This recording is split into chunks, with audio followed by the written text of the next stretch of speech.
이제 사정입니다. 사정은 이제 과표와 세액을 구하는 과정인 거죠. 이제 우리가 앞에서 어떤 것들이 과세 거래인지, 뭐가 영세이고 뭐가 면세지, 그걸 보고 있다면 이제부터는 그 과세 거래에 대해서 얼마냐를 구하는 그런 과정인 거예요. 자, 먼저 첫 번째가 재화 등에 대한 공급가액인데 원칙은 그때 과표는 전체의 그 공급가액을 합하고 있는 금액인 거죠. 근데 내가 받고 있는 이 금액이 공가액인지 부가세가 포함이 되었는지가 분명하지 않은 경우에는 그때 금액은요 100분의 10을 곱하는 금액을 하고 있다고 나와 있는 것이고요. 다음 두 번째가 대가의 유형이죠. 우리가 물건을 팔고 받은 게 금전이라면 금전 그 자체가 공급가액이에요. 근데 받은 것이 금전이 아닌 물건이라면 그때는 내가 받은 것의 시가가 아닙니다. 준 것의 시가로 구해야 되고 있는 거예요. 참고하시고 넘어갈게요. 자, 두 번째는 이제 부당행위사무보행이죠. 우리가 부가세 부당행위 뭐인 거예요? 특수 관계인한테 시가보다 싸게 팔고 있는 것들을 이제 부당하다 보는 관점인 거죠. 즉 우리가 시가보다 싸게 팔고 있는 거니까 세무서 입장은 그보다 매출세액을 적게 받고 있는 것이니 그만큼 손해를 보고 있다. 세금을 적게 내고 있는 거니까 제재를 가한다. 어떤 제재인 거죠? 실제 거래가를 무시하고 시가대로 팔았다라고 간주해서 시가만큼 세금을 과세하고 있는 거죠. 자, 그때 내용 보시면요. 첫 번째 보시면 자, 1번은 재화의 저가 양도이거나 무상 양도가 있는 것이고요. 두 번째는 용역의 저가 양도가 있는 거죠. 저가 공급이 있고, 세 번째가 이제 용역의 무상 공급은 원래 과세하지 않고 있지만 특수관계인 사업용 부동산의 무상인데 얘만 예적 과세하고 있는 거죠. 이게 3번에 있어요. 자, 그럼 여기에서 이제 우리가 볼 거는 시가와 실제 거래가의 차이를 봐야 되고 있는 건데 중요한 시가의 정의인 거죠. 이때 시가의 정의란 먼저 1번은요. 자, 제3자랑 반복적으로 거래한 금액이 있으면 얘를 시가로 본다. 즉 우리 사업자가 다른 누군가와 반복적으로 거래한 게 있거나 아니면 제3자끼리 반복적으로 거래한 게 있으면 걔를 시가로 봅니다. 그런 게 없으면요. 그들은 사업자가 그 대가로 받고 있는 대가의 가액 있죠. 그 가액만큼을 시가로 본다. 이게 두 번째 내용이에요. 세 번째는요. 자, 그런 게 없다면 이제 법인세법에 있는 별도 규정에 의해서 금액을 구하고 있는 건데 대표적으로는 감정가액이 있습니다. 넘어갈게요. 자, 다음은 세 번째. 자, 대가가 외화인 경우인 거죠. 자, 그럴 때는 이제 원화로 바꿔야 되고 있는 건데 기준점이 있죠. 첫 번째가 공급 시기 전에 환가되어 있다면, 환가 뭐죠? 환전되어 있는 거죠. 내가 외화로 받고 있고 외화를 원화까지 환전하고 있는 상태면은 환가된 그 자체 금액이 공급가액이에요. 근데 공급 시기까지 외화를 받지 못하고 있거나 아니면 받더라도 환가하지 않고 있다면 우리는 공급 시기 당시의 환율로 환산된 금액으로 금액을 구하고 있는 거죠. 즉 공급 시기에 기준 환율로 금액을 구하고 있습니다. 다음 네 번째는 거래 형태별 공급가액이죠. 즉 얘는 공급 시기와 이어지고 있는 겁니다. 우리가 일반적인 현금 판매, 외상 판매, 할부 판매가 있으면 원칙은 인도일이죠. 그래서 인도일로 모두 한 번에 과세되고 있는 거니까 인도일의 총가액이 공급가액인 거예요. 두 번째는 이제 장기 할부 등인 거죠. 뭐죠? 공시가 회수기일이죠. 약정일마다가 공급 시기인 겁니다. 그래서 약정일마다 받기로 약정된 금액이 그 시기마다의 공급가액인 거죠. 이랬죠. 세 번째는 뭐죠? 장기 임대인 거죠. 이는 발생주의 관점이니까 그때는 해당 기간에 대응되고 있는 기간의 월수로 안보내서 금액을 구하고 있습니다. 다음 5번이 있어요. 자, 5번도 꽤 중요하죠. 자기 나와 있듯이 표를 볼게요.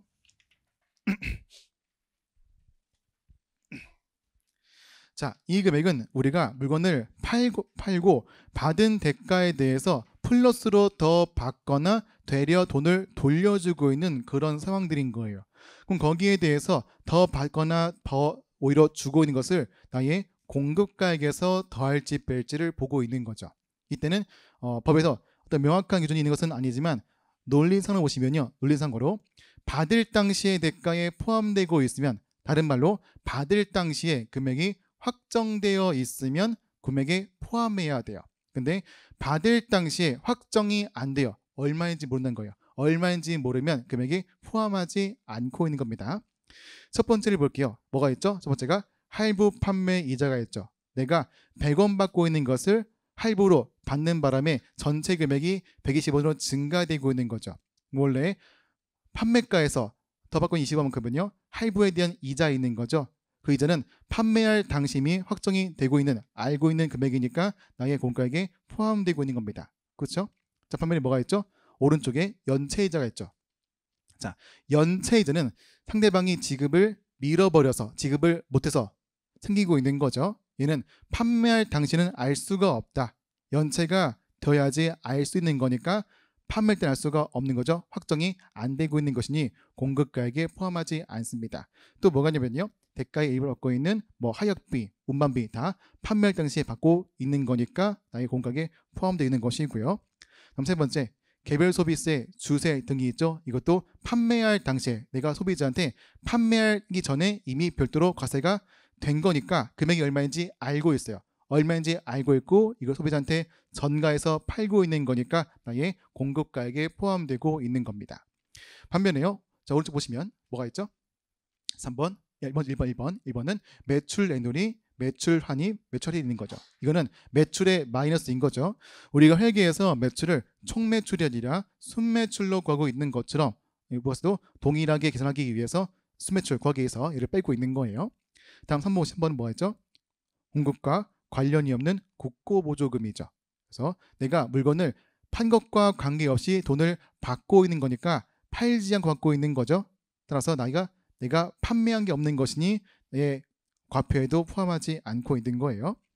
4번, 공급받는 자에게 도달하기 전 파손, 훼손, 멸실된 재화의 갈. 나는 이제 대가를 먼저 받고 물건을 보내주고 있다가 파손되고 있는 겁니다.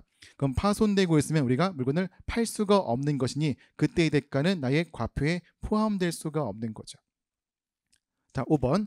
자, 반환조건부 용기대금과 포장 비용이에요. 그래서 우리가 이제 어떤 물건을 팔고 있는데 걔를 이제 포장하거나 보관하고 있는 통 같은 거를 주고 있는 거죠. 근데 통에 대한 분실을 대비해서 받는 보증금이 있으면 아직 통을 판 것이 아니니 공가에 포함하지 않고 있는 거죠. 근데 통을 회수할 수가 없어서 대신 대가를 이제 받고 있다면 걔는 통을 판 걸로 보아서 나의 매출에 포함되고 있는 겁니다. 6번은 봉사료이죠. 봉사료, 원래는 사업자가 아니라 종업원이 그 고객이 직원에게 별도로 주고 있는 봉사료인 겁니다. 원래 원칙은 그 봉사료가 나의 수익 금액과 구분되어 있다면 나의 매출로 보지 않고 있지만 그 사업자가 자기의 수익 금액에 이제 계상하고 있다면 그때는 나의 매출로 봐야되고 있는 거죠. 됐어요. 자, 그리고 또 중요한 게 별표 1번 있습니다. 볼게요.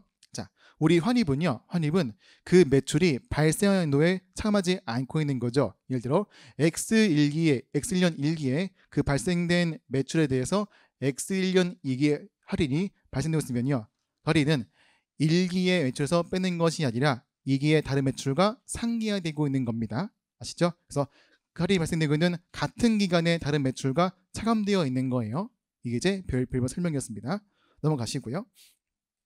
자, 지급액 보시면 지급액. 자, 영목들은 내가 되려 이제 사업자가 매입자에게 돈을 주는 관점이지만 나의 공급가에서는 차감하지 않고 있는 거죠. 첫 번째 뭐가 있는 거죠? 판매 가격이 있죠. 이거는 우리가 특정 거래에 대응되지 않고 그냥 거래 전망에 맞춰서 두루두루 고마운 마음에서 돈을 주고 있는 거죠. 이거는 매출에 직접 대응되지 않고 별개로 돈을 주고 있는 거니까 판매할 때는 내가 얼마 줄지 확정이 안 되어 있는 거예요. 그래서 나의 과표에는 차감하지 않습니다. 두 번째가 대손금이 있죠. 대손금, 내가 판매할 당시에 나의 채권에 대해서 상대방이 돈을 갚을지 말지를 알 수가 없는 거죠. 따라서 대손금은 나의 공급가에서 차감할 수가 없는 것이고 다만 대손세 공제라는 방식에 의해서 매출세에 차감되고 있는 거죠. 마지막 이제 하자보증금이 있죠. 자, 하자보증금도 내가 미래 하자를 대비해서 이제 매입자에 주고 있는 하자에 대한 대비한 돈인 것인데 그게 얼마가 들어올지 알 수가 없는 거죠. 하자가 발생하지 알 수 있는 겁니다. 근데 팔 때 알 수가 없는 거니까 하자보증금도 공개 차감하지 않고 있는 거예요. 넘어가시고요. 자, 이제는 이제 6페이지에 6번이 있죠.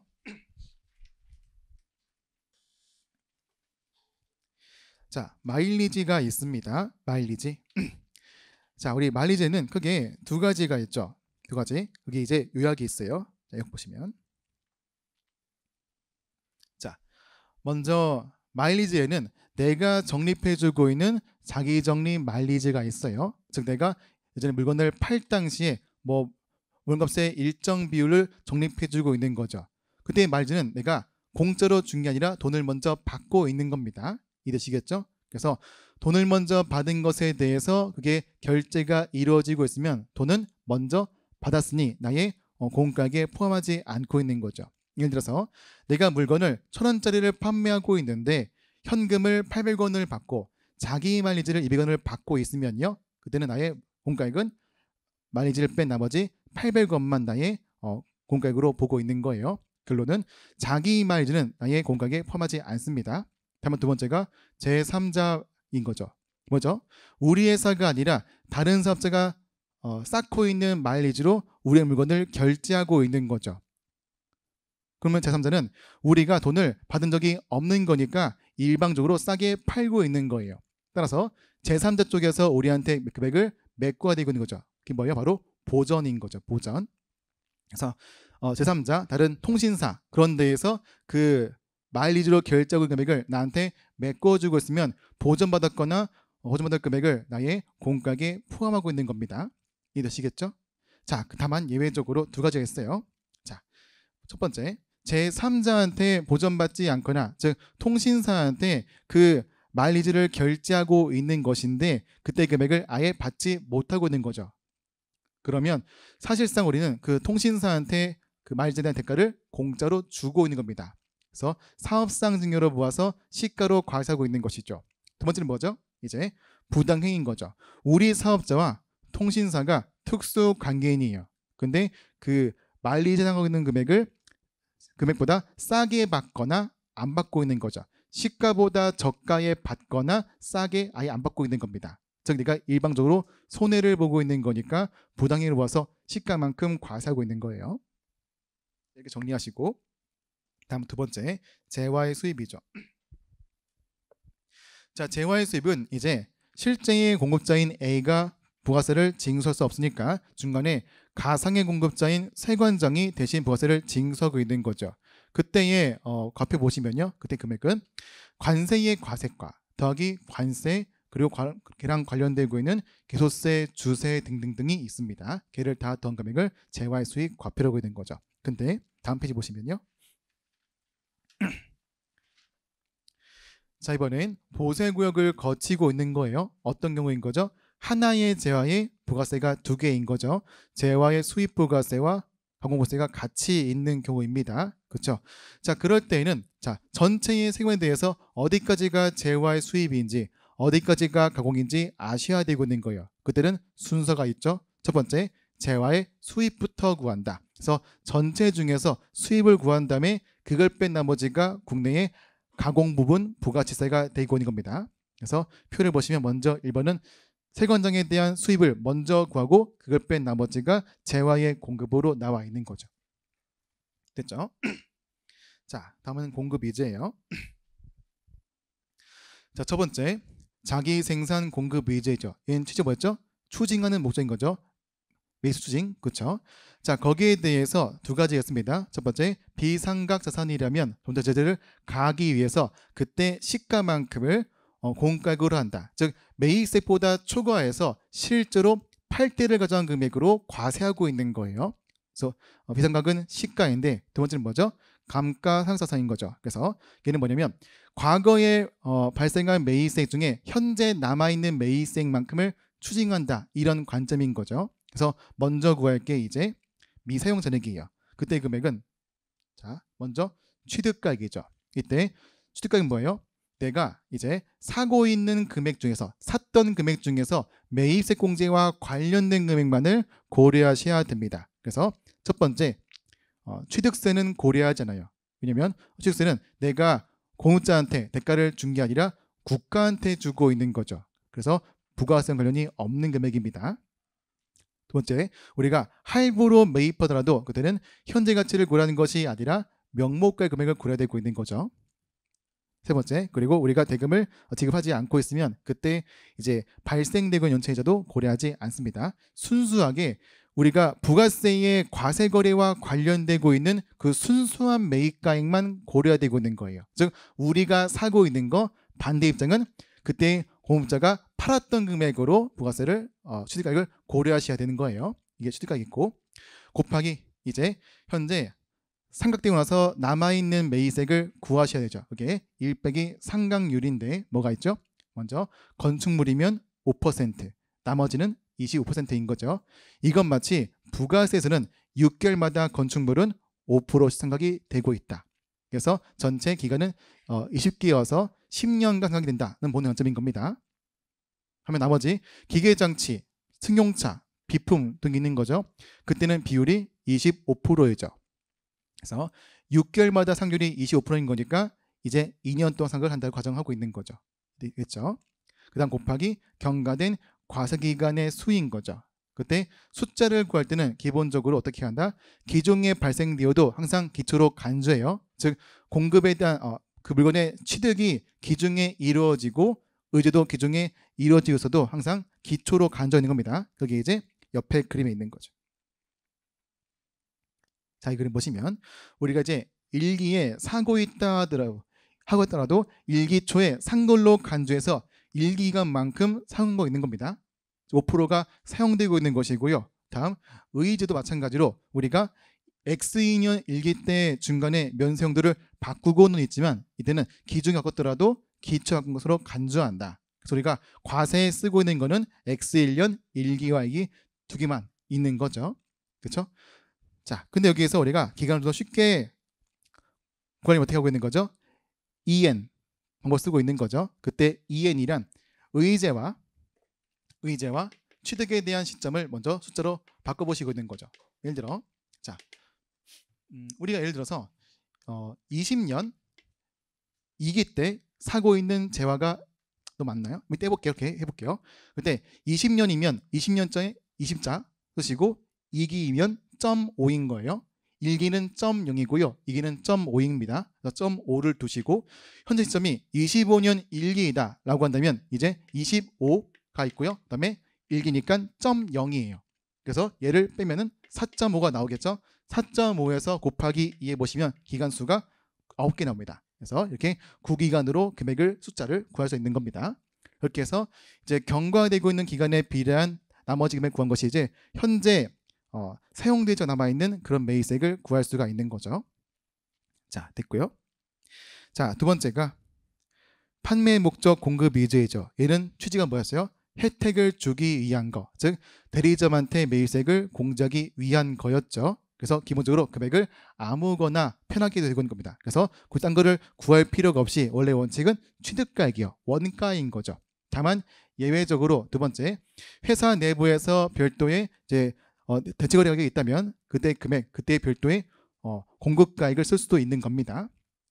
근데 만약에 이제 그 제어가 별도의 개소세가 되고 있다면 개소세에 계산되고 있는 그때 과표된 금액이 있는 거죠. 그때 금액을 이제 그 공급이제 금액으로 쓸 수 있는 겁니다. 이렇게 1번, 2번, 3번 있으면 그때 적용 순서는 반대로 3, 2, 1로 하고 있는 겁니다. 숫자가 세 가지가 주어져 있으면 3번부터인 것이고 3번이었으면 그 다음에 2번 순서, 이 두 개가 없어야지만 1번인 거예요. 됐고, 자, 세 번째가 이제 일부 전용이죠. 이건 뭐죠?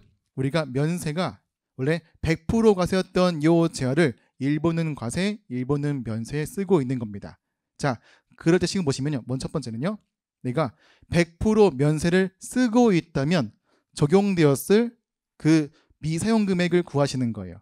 그 미사용 잔액에서 내가 실제로 면세에 사용될 만큼 제재를 가해야 되고 있는 거죠. 그래서 그때 실제 면세 비율은 당기의 면세 공급가액 비율로 구하고 있는 겁니다. 그래서 내가 전체 매출 중에서 면세된 매출만큼 그 면세사업에 사용되었다 보고 있는 거예요. 그래서 중요한 게 당기 면세 비율이에요. 당기 면세 비율 잘 이해해 놓으시고, 다만 여기에서 그 당기 면세 비율이 5%보다 미만이라면 그 비율이 중요하지 않으니까 그때는 면세 안 쓴 걸로 봅니다. 여전히 그 100% 과세에 쓴 걸로 본다라는 거예요. 됐고요. 이제 2절이에요. 이제는 공급가액의 특례가 나와 있죠.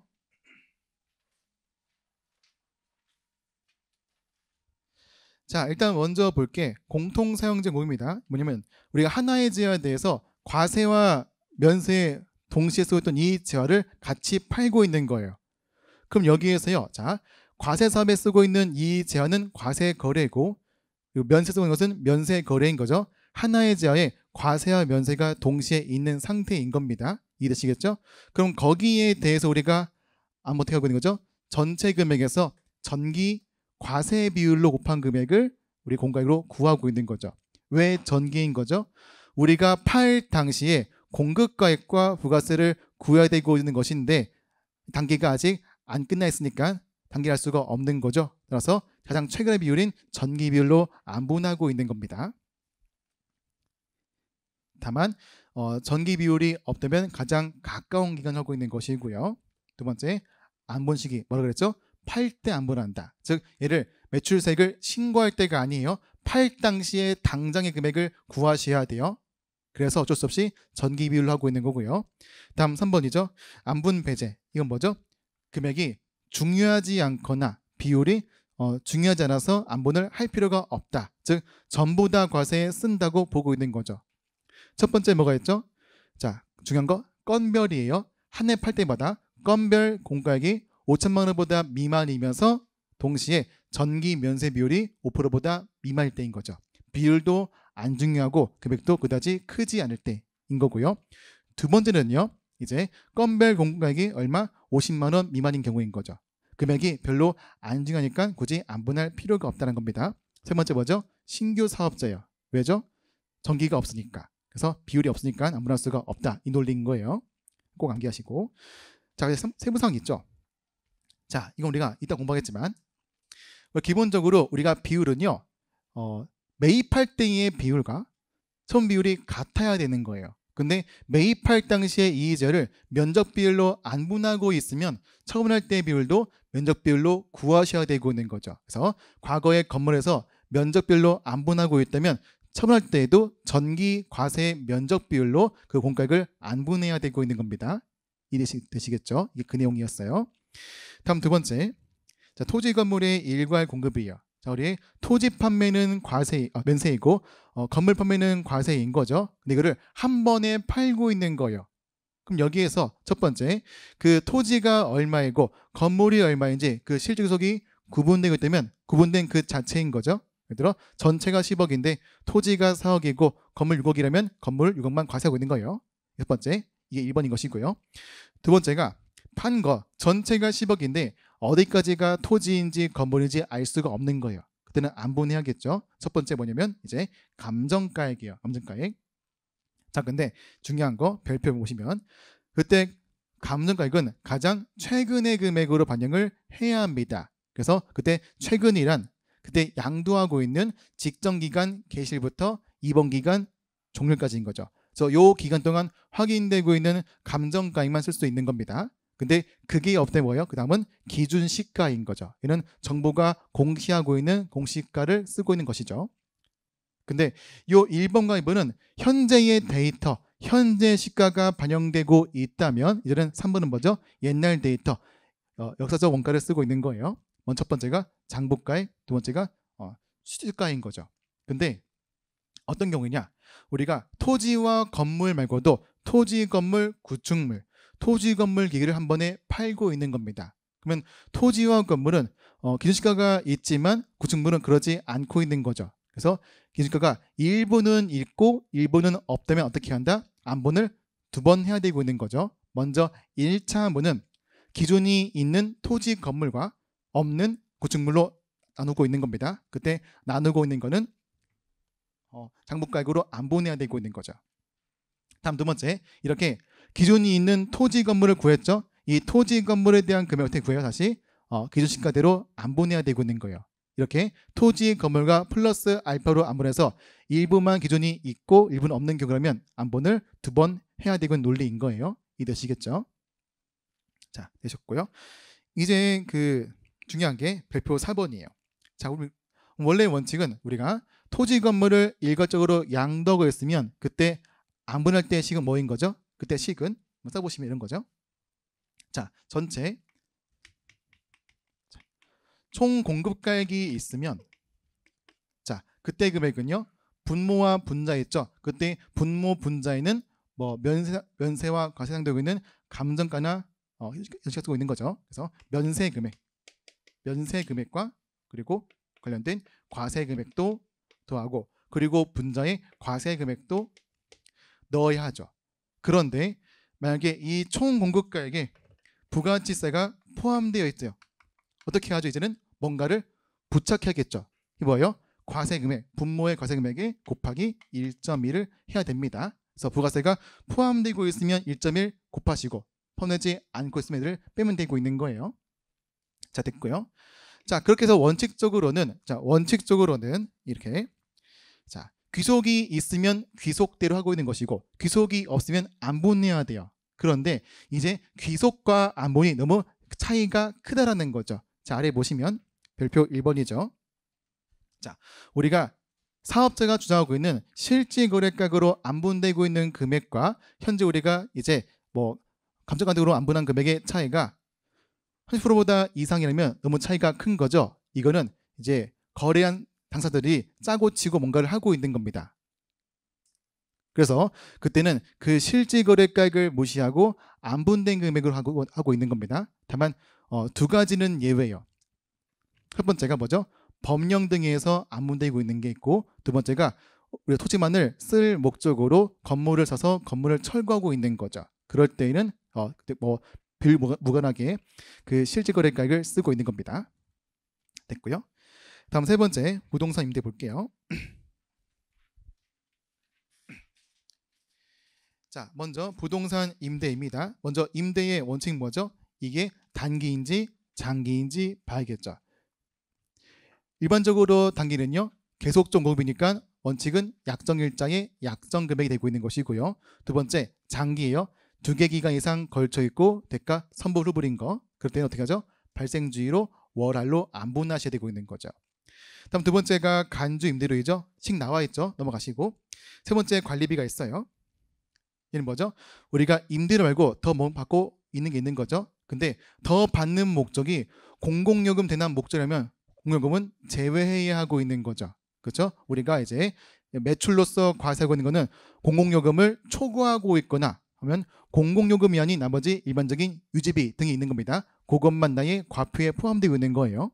자, 그랬고 그 다음이 이제 겸용주택 임대인 거죠. 자, 우리가 이제 주택과 상가를 동시에 임대해주고 있습니다. 그때 주택 임대는 면세이고요. 건물 임대는 상가 임대는 과세인 거죠. 그리고 그 건물에 딸려있는 부수 토지도 주택 부분은 면세, 상가는 과세인 거예요. 그래서 그 건물과 토지에 대한 부분을 면세과세로 나눠되고 있는 거죠. 그래서 이 경주택 임대는 크게 세 가지의 단계로 금액을 구하고 있습니다. 먼저 1단계예요. 1단계 뭐죠? 그 건물과 토지의 그 면적 비율을 구하셔야 되고 있는 거죠. 뭐 자세한 풀이는 나중에 또 공부해 볼 거예요. 넘어가시고 2단계는 뭐죠? 2단계는 우리가 과세면세 무관하게 받고 있는 전체 금액을 구해 보셔야 돼요. 그래서 앞에서 보고 있는 월임대료, 간주임대료, 관리비 이를 다 더한 금액이 있는 것이고 그 전체 금액 중에서 이제 과세본을 구하셔야겠죠. 근데 여기에서 우리가 이제 1단계에서 구하고 있는 건물에 대한 과세 비율과 그리고 토지에 대한 비율이 다를 수가 있습니다. 그래서 그 점을 고려해서 전체의 총임대료가 있으면 이를 일단 기준시가로 안분해야겠죠. 이때 중요한 거 임대료 안분은 항상 기준시가요. 감정가 안 씁니다. 아시겠죠? 감정가 무시하고 그냥 써내고 있는 거예요. 그래서 기준시가로 안분하고 안분된 게 뭐죠? 건물에 대한 총임대료. 아래는 토지에 대한 총임대료예요. 그래서 각각의 금액에서 이제 건물과 토지의 각각 과세 비율을 곱해서 그 공가액을 구할 수가 있는 거죠. 이해되시겠죠? 이제 여기까지 보시고요. 이거 보시고 자, 다음은 이제 매출세액이에요. 매출세액.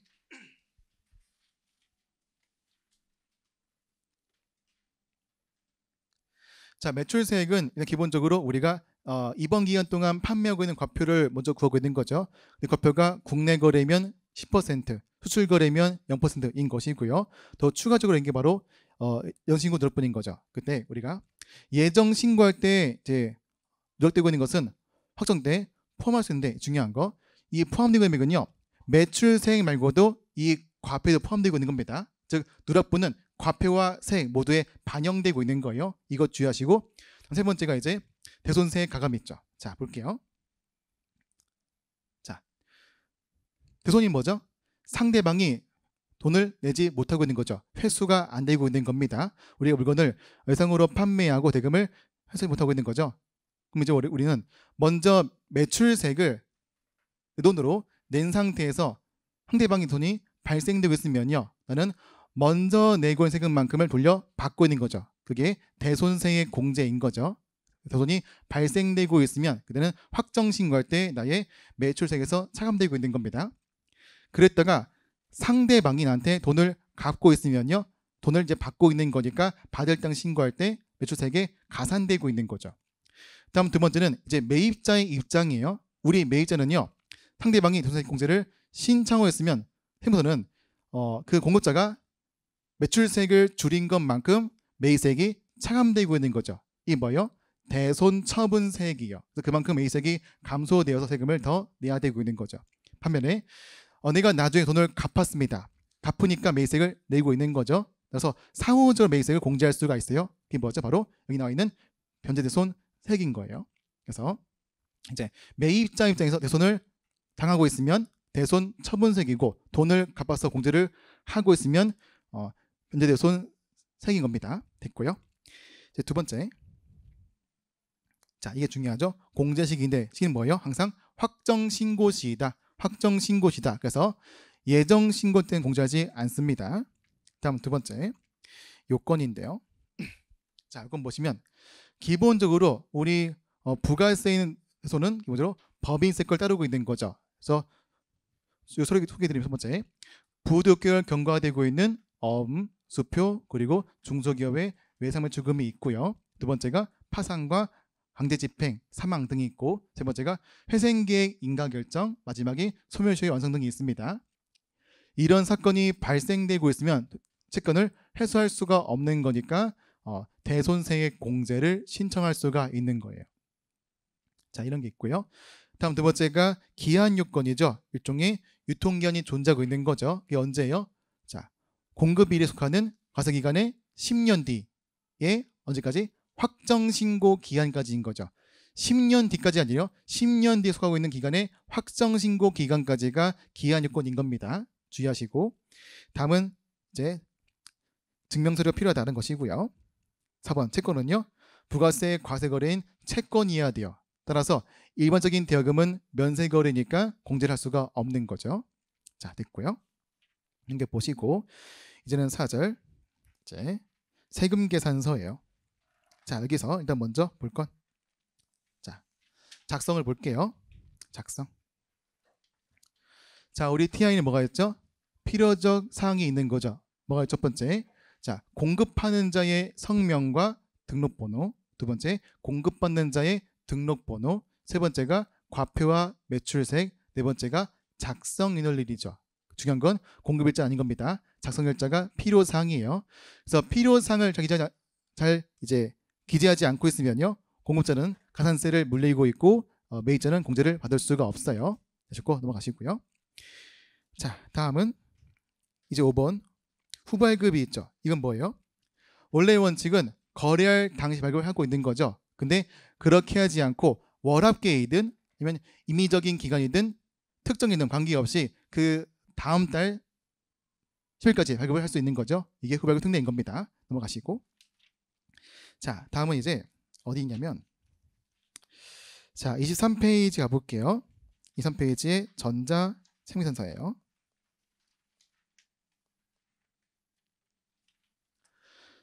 자, 우리 전자 TI는 뭐죠? 이제 전자의 방식인데 중요한 거 첫 번째, 발급 의무자인 거죠. 누가 있죠? 첫 번째, 법인 사업자가 있고, 두 번째가 직전 연도에 공급가액, 면세를 포함하고 있는 공급가액이 8천만 원보다 이상인 개인 사업자가 있어요. 근데 다른 사업자도 발급을 할 수 있는 겁니다. 얘들은 발급 의무자인 거예요. 아시겠죠? 자, 그런데 여기에 발급 명사 있죠. 얘는 뭐예요? 공급자와 매입 사이에서 TI가 발급이 되고 있으면 그 내용을 수층에 전송하고 있는 것이죠. 이게 발급 명세인데 그때 전송되고 있으면 혜택이 두 가지가 있죠. 뭐예요? 첫 번째, 자 기간 종료부터 11일까지 전송을 하고 있으면 한개 표출이 생략이 되고 있는 게 있고요. 두 번째, 자 아래에 있는 세부상 보시면요, 자 그때의 증빙에 대한 보관의 의무가 면제되고 있습니다. 이 혜택이 두 가지 있는 거예요. 자 근데 이 발급 명세 전송 기간은 언제까지인 거죠? 발급일의 다음 날까지입니다. 근데 이제 그때까지 전송하지 않고 있다가 이제 확정 신고 기간까지 전송이 되고 있으면 그때는 지연 전송을 모아서 공고의 간섭세율은 0.3%인 것이고요. 아니면 전송하지 않고 있으면 이제 인송이니까 간섭세율은 0.5% 있겠죠. 넘어가시고요. 자, 다음은 영수증이에요. 일단 영수증의 정의는 뭐죠? TI가 아닌 나머지의 증빙이었어요. 그래서 이런 특징들은 이제 수취하더라도 공제를 할 수가 없는 것이고요. 그리고 발급하지 않더라도 관세가 발생하지 않습니다. 자, 그래서 해법은 이제 특정한 사업, 이제 최종 소비자와 거래가 빈번한 업종들은요, TI가 아니라 영수증을 발급을 하게 하고 있는 거죠. 볼게요. 첫 번째, 소매업, 2번이 음식업, 3번이 여객 운송인데 전세버스 운송업이 있죠. 자, 이들은 기본적인 원칙은 최종 소비자와의 거래여서 원칙은 영수증 발급이에요. 다만 매입자가 사업자이고 그 매입자가 TI 발급을 요구한다면 발급을 해줘야 되고 업종들인 거죠. 근데 그 다음 보시면 자 8번은 뭐죠? 발급 금지 업종이죠. 얘는 원칙은 뭐다? 발급을 절대로 할 수가 없습니다. 그렇죠? 다만 예외로 이 사업자가 판매하고 있는 감가상이 있는 경우라면 그때는 발급이 가능했었죠. 먼저 1번, 8번 보시면 자 미용실 있고요. 9번은 여객 운송 있고 10번은 입장권 발행 사업이 있고요. 다음 페이지. 다음 11, 12는요. 부가세, 과세, 의료와 교육이 있겠죠. 자, 이게 일단 일반 간이 모두 영수증 발급되어 있는 것이고요. 두 번째가 이제 간이에요. 간이. 이때는 업종과 무관하게 반드시 영수증 발급인 거예요. 첫 번째 보시면요. 직전 연도의 공급 대가이죠. 즉 부가세가 포함되고 있는 그 금액이 4,800만 원보다 미달한 굉장히 영세한 사업자입니다. 반드시 얘는 영수증 발급인 것이고 두 번째가 신규 사업자 마찬가지로 영수증 발급인 거예요. 자 이렇게 정리하시고요. 다음은 자 오른쪽 페이지에 4번이에요. 자 그래서 우리 부가세의 모든 과세거래 원칙이 뭐죠? 원칙은 항상 증빙이 있어야 되는 겁니다. 다만 이 거래는 증빙을 발표하지 않을 수가 있어요. 발급이 금지되어 있습니다. 볼게요. 먼저 3번은 소매업 사업자이죠. 다만 매입자가 사업자여서 TI 발급을 요구하고 있다면 발급을 반드시 해줘야 되고 있는 겁니다. 다음 4번 보시면 공급이제이죠. 다만 이제 여기서 의제라는 것은 뭐죠? 자기 생산 공급이제인 거죠. 따라서 이제 판매 목적은 발급을 해야 되고 있는 거예요. 다음 5번은 간주 임대료인 거죠. 이 간주 임대료는 이제 임대인과 임차인이 거래한 적이 없는 거니까 발급을 할 수가 없는 겁니다. 다음 6번은 수출 거래예요. 다만 상대방이 국내 사업자라면은 발급을 해야 되고 있죠. 그게 뭐가 있죠? A는 원료의 반출, B는 내국 신용장 등이 있는 겁니다. 자 그리고 8번 볼게요. 8번은 뭐죠? 원래 원칙은 이제 TI 발급 의무가 있는 일반 사업자가 TI 대신 카드 결제해서 발급하고 있는 거예요. 그래서 증빙이 카드 전표가 있는 거니까 어떤 중복 공제를 방지하기 위해서 TI 발급이 금지되어 있는 거예요. 참고하시면 될 것 같고. 자 됐어요. 이거 보시고 이제는 5장 볼게요.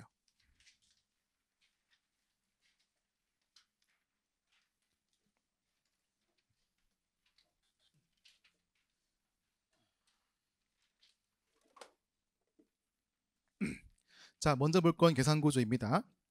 자 우리 신고서상에 있는 그 매입구조 보시면 크게 1번, 2번, 3번이 있죠. 1번은 뭐예요? 우리가 이번 기간 동안 전부 수취하고 있는 전체 TI 매입을 다 모아놓고 있는 거죠. 그때는 공제 물건을 하지 않고 있는 겁니다. 다만 그때 우리가 공제권을 거는 것은 3번에는 이 불공제를 뺀 나머지를 구하고 있는 거죠. 그렇죠? 그래서 전체 1번에서 3번 뺀 나머지가 TI상의 매입세에 공제되고 있는 것이고요. 그걸 뺀 나머지가 이제 2번에 있는 그런 구조인 거예요. 그래서 먼저 볼게 이제. 자, 먼저 볼게. 세금계산서 매입세인 거죠. 일단 공제 범위 넘어가시고, 자, 그래서 우리가 부가세에서는 그때 매입세 공제를 뭐로 하고 있는 거죠? 총 8가지로 소개하고 있다. 그게 미사 그리고 토면 비추가 있는 거죠. 그렇죠? 그래서 볼게요. 첫 번째 1번이 미등록이에요. 따라서 등록 신청전 매입세 공제하지 않는 것이 원칙입니다. 다만 예외적으로 과세기간 종료 20일 이내에 등록을 늦게 하고 있으면 그래도 봐준다는 컨셉인 거죠. 그래서 역선에서 과세기간 개시일부터 발생된 모든 매입세를 공제해주고 있는 거예요. 다음 두 번째 미수취이죠. 자, 우리가 TI를 수취하지 않고 있거나 수취에서도 일부 필요사항이 잘못 적혀 있으면 공제할 수가 없는 겁니다. 다만 볼게요. 먼저 2번이에요. 우리가 공급가액을 실제보다 더 많이 기재하고 있으면 우리가 불공제하고 있는 건요. 전체가 어디까지인 거죠? 실제까지는 매입세 공제하고 그거를 초과하고 있는 매입세를 공제해주고 있는 거죠. 이게 2번 내용이었어요. 넘어가시고, 자, 다음은 두 번째 이제 예외인 거죠. 자, 볼게요. 첫 번째 1번 사업자가 이제 등록 발급 전까지 거래하고 있는 것이어서 이제 번호가 없다 보니까 이제 어쩔 수 없이 이제 주인번호 쓰고 있다면 공제하는 게 있는 것이고요. 두 번째, 우리 필요사항 중 일부를 착오로 쓰고 있는데 다른 내용을 모아서 사실이 확인되고 공제할 수 있는 것이 있고요. 다음에 3번과 4번 있죠. 이게 뭐예요? 3번이 1차 지연 수치이고 4번이 이제 2차 지연 수치입니다. 1차는 뭐죠? 우리가 늦게 수치했어도 확정신고 기간 전까지 수치하고 있으면 확정신고의 매입세를 공제할 수 있는 거죠. 이게 3번인 겁니다. 매입세를 공제하고 있지만 관세가 발생되고 있는 것이고요. 다음 3번은 자, 우리가 확정신고 기간이 경과하고 있다 하더라도 이제 1년 내에 수취하고 있고요. 그때 수정신고, 경정청구, 경정에 의해서 공제를 할 수 있는 거죠. 그래서 이제 사후적으로 공제를 받으면서 가산세를 물려야 되고 있는 거예요. 다음 5번은 공급 시기 전 선수취이죠. 이건 뭐였었죠? 우리가 인도하기 전에 발급을 하고 있음에가 위법한 선발급인 거예요. 근데 발급일과 인도일이 6개월 이내라면 그들은 경정을 통해서 매입세를 공제할 수 있었습니다. 그리고 6번, 7번은 뭐죠? 6, 7번은 사업자의, 즉 공급자의 잘못이지 이 매입 잘못은 아닌 거죠. 첫 번째가 뭐죠? 이제 발급 명세가 보내지지 않고 있지만 이제 그 사이 TI는 발급이 잘 되고 있는 것이 있고요. 7번은 현자가 아니라 종이하고 있는 거 말하고 있는 거죠. 매입자 문제가 없는 거니까 공제할 수 있습니다. 자, 8번은 사업장 발급 오류인 거죠. 이게 뭐예요? 한쪽에 물건을 팔고 있는데 사업장이 두 개인 쪽에서 공급자나 매입자를 잘못 적고 있는 거죠. 자, 그럴 때는 공급자가 두 개인 쪽이 총괄 납부 아니면 단위과세이면서 동시에 물건을 팔고 있는 공급자가 세금을 잘 신고 납부하고 있으면 전혀 문제가 없다 보는 관점이어서 그때 매입세를 공제할 수 있습니다. 넘어가시고요. 다음은 9번은 이제 구분 오류인데 넘어갈게요. 패스하시고.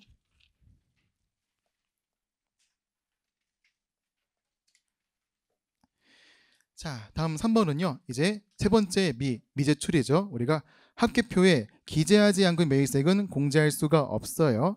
보시면 첫 번째 1번이 제출하지 않은 경우이고 두 번째가 이제 사실과 다른 경우인 거죠. 다만 이제 예외적으로 공제 가능하죠. 1번은 뭐죠? 내가 착오로 잘못 적고 있으나 다른 TI에서 내용이 확인되고 있는 경우인 것이 있고요.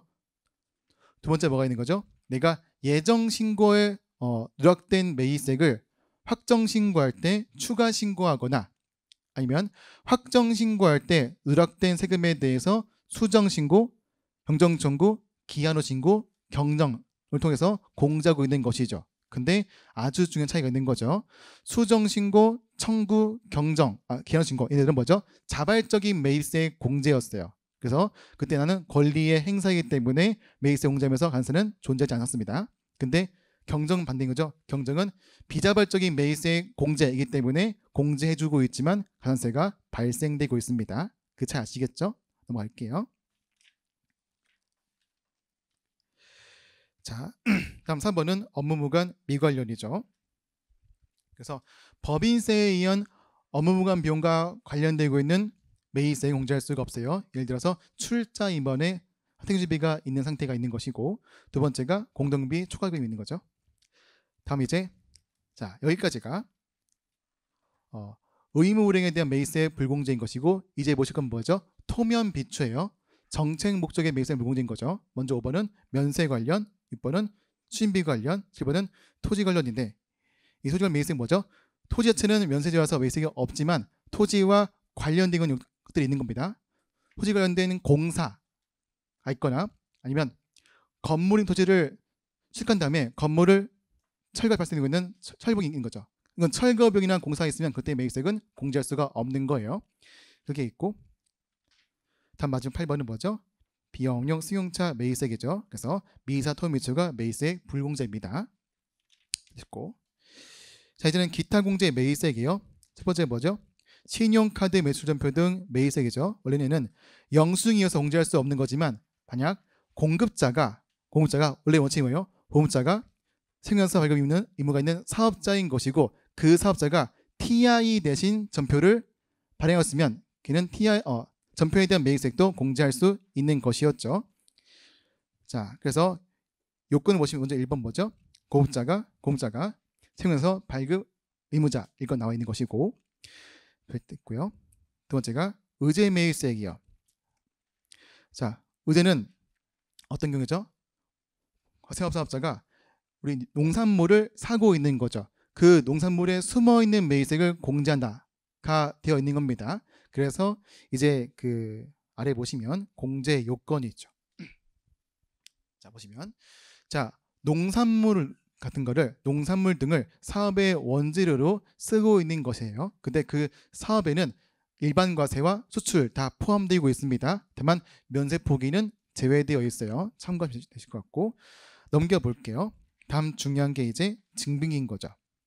그래서 이 농산물을 산 거에 대한 증빙이 필요합니다. 다만 예외적으로 제조업 사업자가 농민과 직접 거래하고 있다면 그들은 증빙이 없더라도 공제를 할 수가 있었었죠. 다음 3번이 이제 산식이에요. 자 볼게요. 칠판 보시면, 자 우리 의제매입세액은 먼저 확정 신고되는 그게 1번과 2번을 비교하고요. 다음 3번을 빼는 그런 구조인 거죠. 그때 1번이 뭐예요? 내가 실제로 매입한 것에 근거하고 있는 공제 금액 되고 있는 거죠. 그렇죠? 그때 나의 이제 매입가액 곱하기 공제율이에요. 자, 이때 중요한 거, 이때 매입가액이 뭐예요? 순수한 농민과의 거래했던 매입가액이에요. 그래서 우리가 이제 매입할 때 포함되고 있는 운반비는 고려하시면 안 되고 있는 것이 있고요. 그리고 수입한 게 있으면요, 관세의 과세가만 고려하고 관세는 고려하지 않습니다. 이게 있었고요. 두 번째, 이 매입가액은 기간이 어떻게 돼요?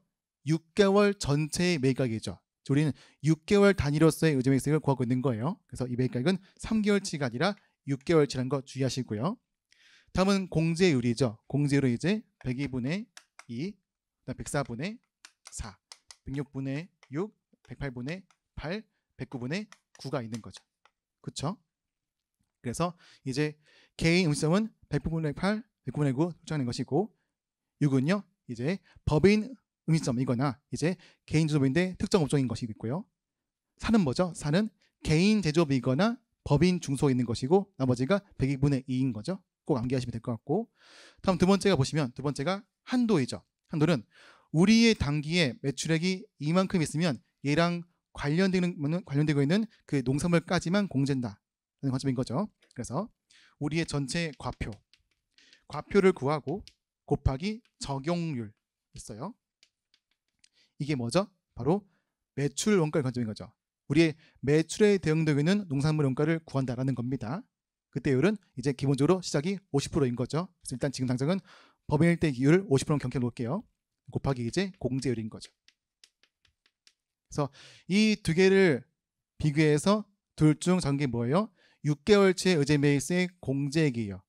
근데 우리가 이미 예정 신고할 때 한도를 고려하지 않고 매입세액이 있었죠. 그래서 3번은 예정 신고할 때의 의제 매입세액을 차감하셔야 되고 있는 겁니다. 그래서 1과 2를 비교한 다음에 빼기 3으로 하고 있는 거예요. 자, 됐죠? 이게 일단 기본적인 의제 매입세액 산식인 것이고요. 그 다음에 이제 4번을 볼게요. 4번 뭐죠?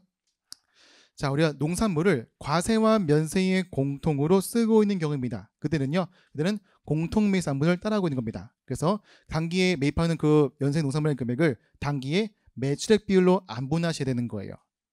이해되셨죠? 넘어가시면 될 것 같고. 자, 다음은 자, 추징이에요. 추징. 우리 의제 매입세액도 뭐예요? 매입세 공제인 거죠. 그래서 그 농산물은 단기에 샀으면요. 과세에 사용할 거나 사용할 모든 것을 다 공제합니다. 근데 과세 상회로 약속을 한 상태에서 사업에 안 쓰는 거죠. 그래서 바로 이게 추징이 있는 거죠. 추징에 대한 사유는 읽어보시면 될 것 같고, 그때의 방법은요. 그때 발생 당시에 그때 잘못 공제된 금액을 납부세액에 가산하고 있는 방법인 거예요. 넘어가시고, 자, 이제는 18페이지에 있는 3절을 볼게요.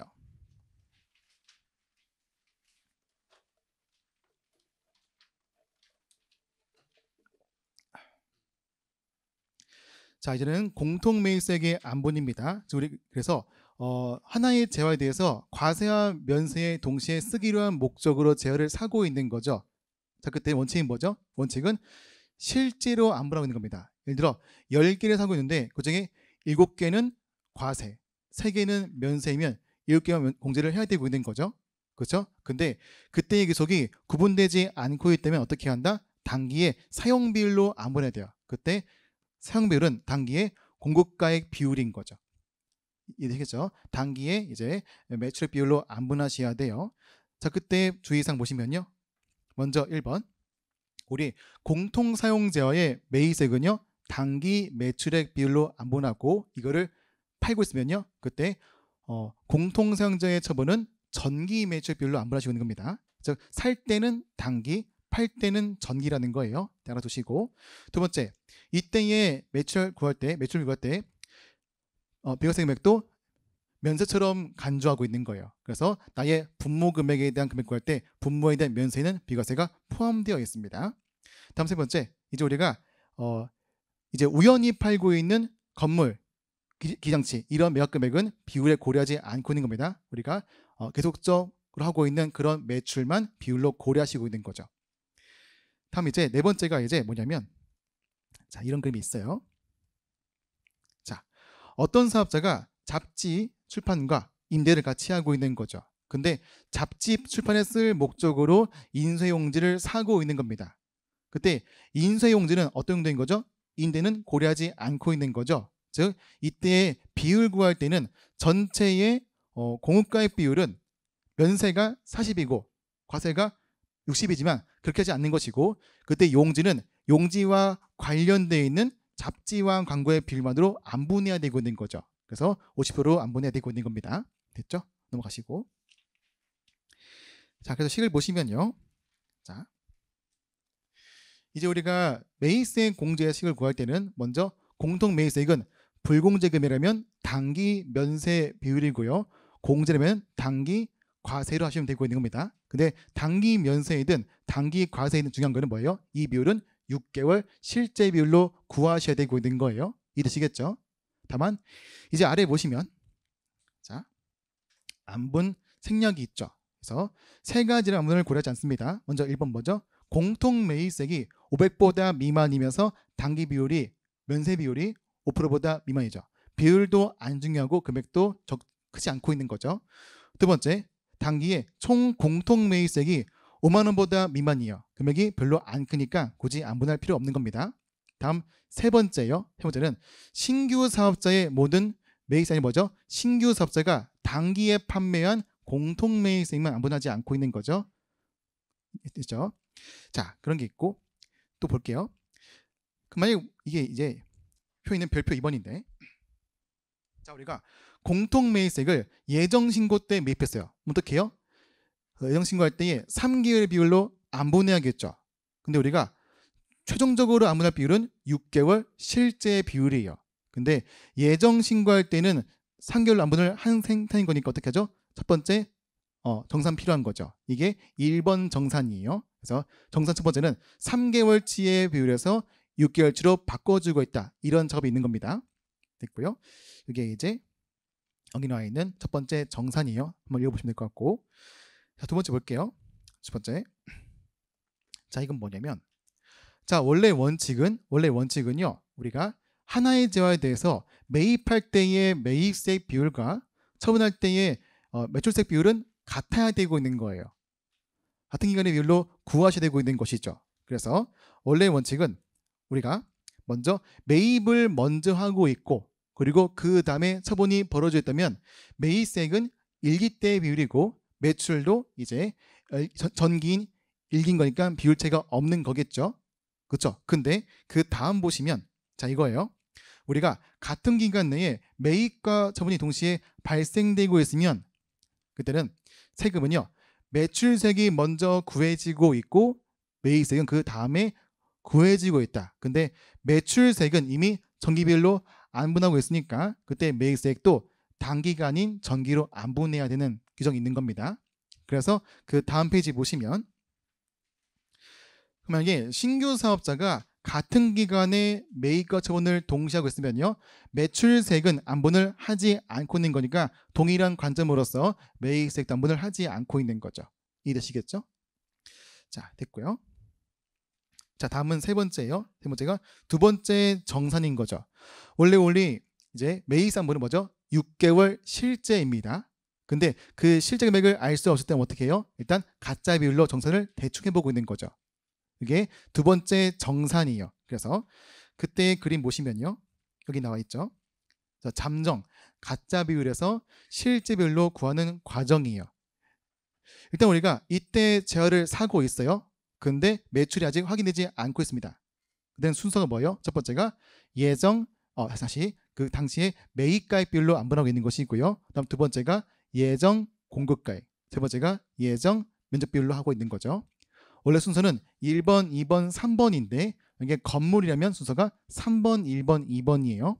그렇게 일단 가짜 비율로 안분한 상태에서 실제 금액이 나왔을 때 고치고 있는 거죠. 그때 우리가 가짜로 안분할 때 비율이 매입가액이나 예정 공급이라면 그때는 실제의 매출 비율로 하고 있는 것이고, 면적으로 안분하고 있으면 실제의 면적 비율로 고쳐야 되고 있는 겁니다. 이게 두 번째 정산이에요. 그래서 정산 1번은 뭐죠? 3개월에서 6개월인 것이고, 두 번째는요, 가짜에서 실제로 바꿔주고 있는 거예요.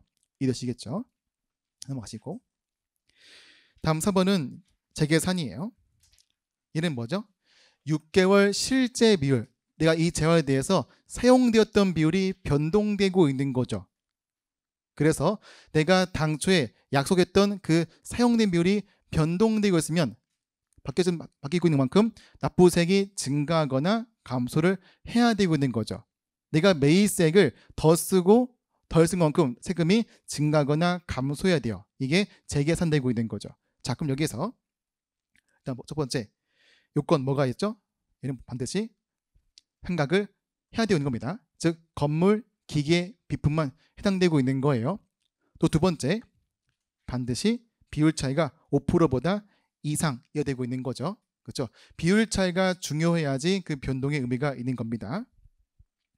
그래서 그때 계산 방식 보시면요, 우리가 전기와 단기의 증감된 비율로 이제 그 차이를 구하고 있는 거죠. 먼저 전체의 공통 매입세액, 즉 내가 살 당시에 있던 공통 매입세에서 현재 남아있는 것을 구하고 있는 거죠. 그때 이 미상률은 건축물은 5% 뺀 나머지고, 나머지는 뭐죠? 25% 하고 있는 거죠. 그래서 5%, 25%의 기간을 고려해서 걔를 뺀 나머지가 남아있는 매입세액이다.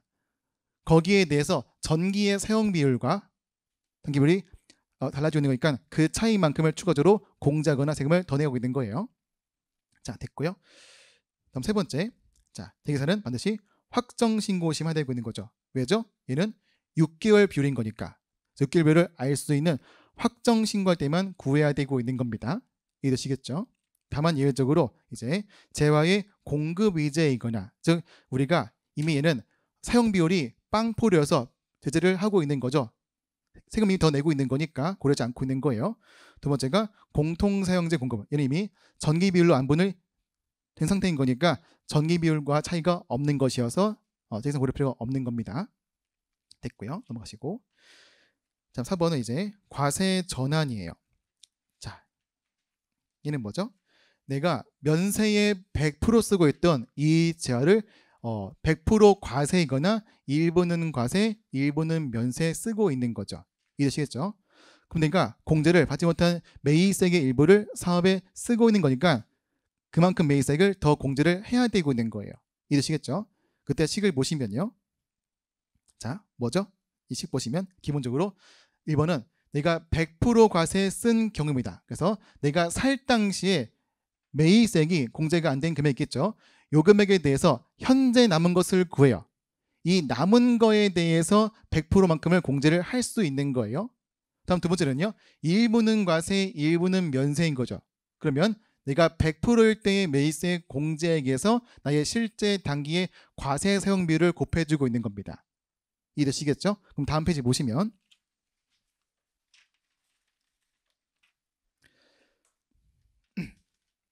자, 그런데 원래 원칙은 얘도 마찬가지로 6개월 실제 비율로 안분을 해야 되고 있는데 그 실제 금액을 알 수가 없다면요. 그때는 이제 가짜 비율 먼저 정산을 한 다음에 나중에 실제 금액으로 바꿔주고 있는 거예요.